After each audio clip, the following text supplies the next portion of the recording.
different fibers and different types of projects require specific blocking methods. I'm going to show you several ways to block 100% acrylic yarn. I'm using knitted samples, but the techniques apply to crocheted fabric as well. For more general information on blocking, read the blog post at edieeckman.com and check for additional resources in the video notes. I have 5 identical swatches. They're the same size, the same gauge. They're worked in stockinette stitch, and I did this on purpose because they really do curl. That's a feature of stockinette stitch.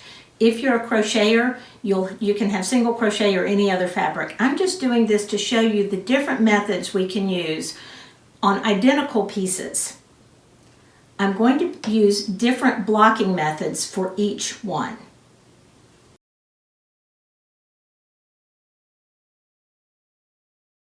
The first method I'm going to use is what I called cold blocking. I'm not doing anything. I haven't washed this swatch or anything. I'm just going to pin it out using rust-proof T-pins.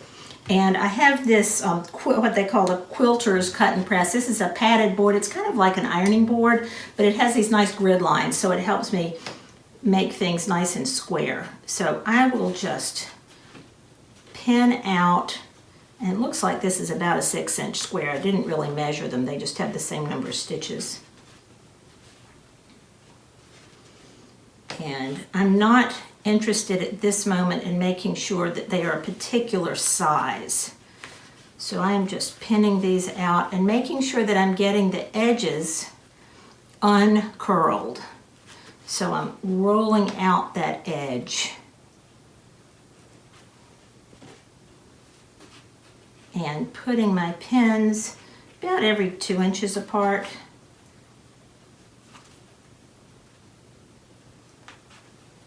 And then this bottom edge is really rolling as well, so I'll use plenty of pins down here.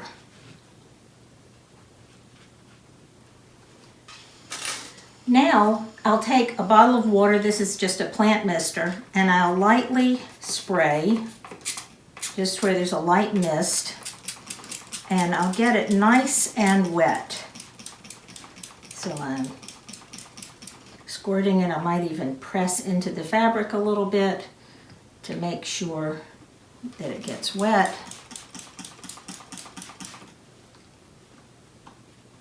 And then I'll just leave it to dry.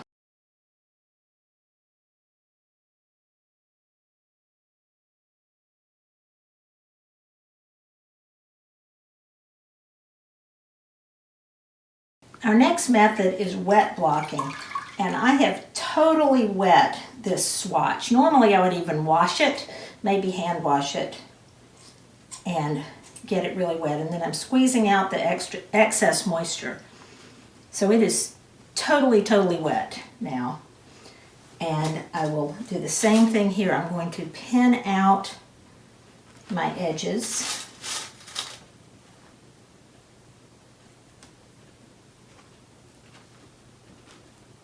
So now I've pinned out my edges. The pins are about an inch or an inch and a half apart here. And I have my 2 swatches. I have my cold block swatch and my wet block swatch. I'm going to set these aside now and let them dry. This may take a day or even more if it's humid, but I just need to be patient and I need to let them dry completely.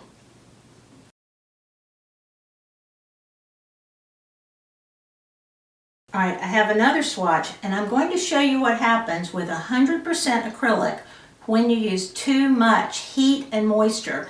This is an error that a lot of people make, and if you do this, you are going to completely ruin whatever hard work you've done. So this next part is a do not do this. Do not do this at home. Do not do this at work.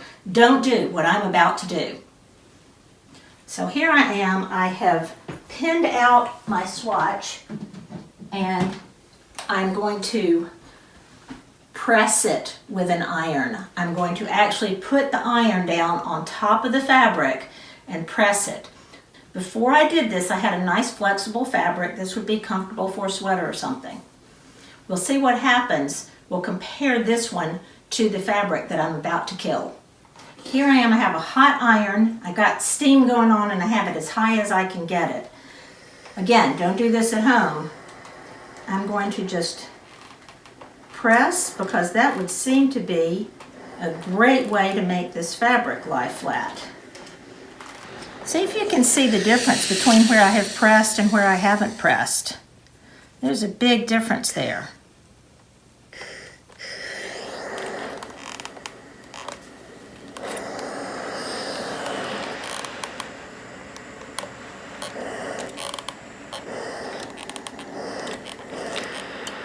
Okay.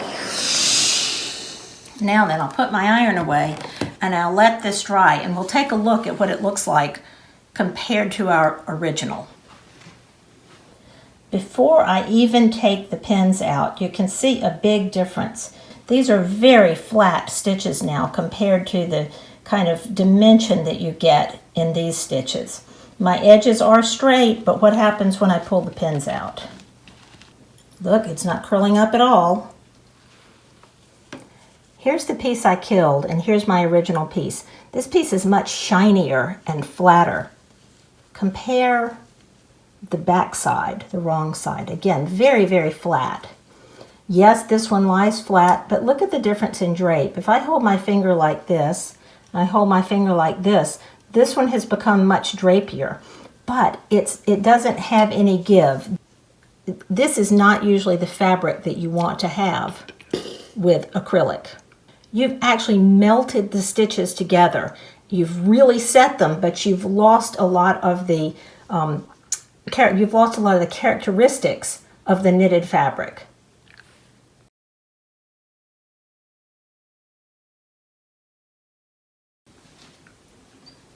For this square, I'm going to carefully use steam, a little bit of moisture, a little bit of heat, but I'm going to be really, really careful about it.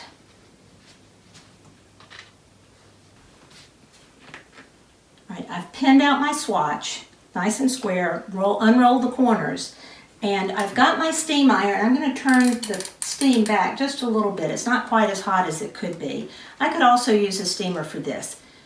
I am not going to touch the surface of the iron to the fabric at all. I'm going to stay maybe 1.5 inches, 2 inches away and let the steam do the work, not the heat of the iron. So I'm just going to hover the iron above the fabric.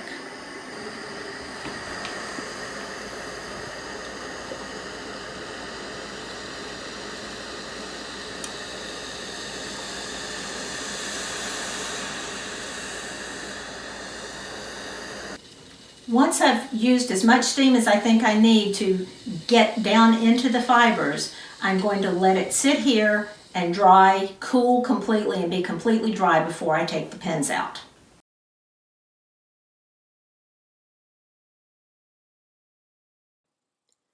Let's take a look at the 4 blocked swatches. The sample on the far right is our original swatch. The square in the top left is the swatch I steamed blocked very carefully. It lies flat with only a little bit of curling, which is common for knitted stockinette fabric. The square on the upper right was the cold block swatch, the one I sprayed with water and let dry. The lower left is the wet block swatch. You'll notice that it's a little bit wrinkled. That's because when I squeezed out the water, I wasn't super careful, and I actually squeezed some wrinkles into it. I really needed to be more careful when I did that. The lower right square is the one I killed by melting the fibers with heat. There's so much more to understand about blocking.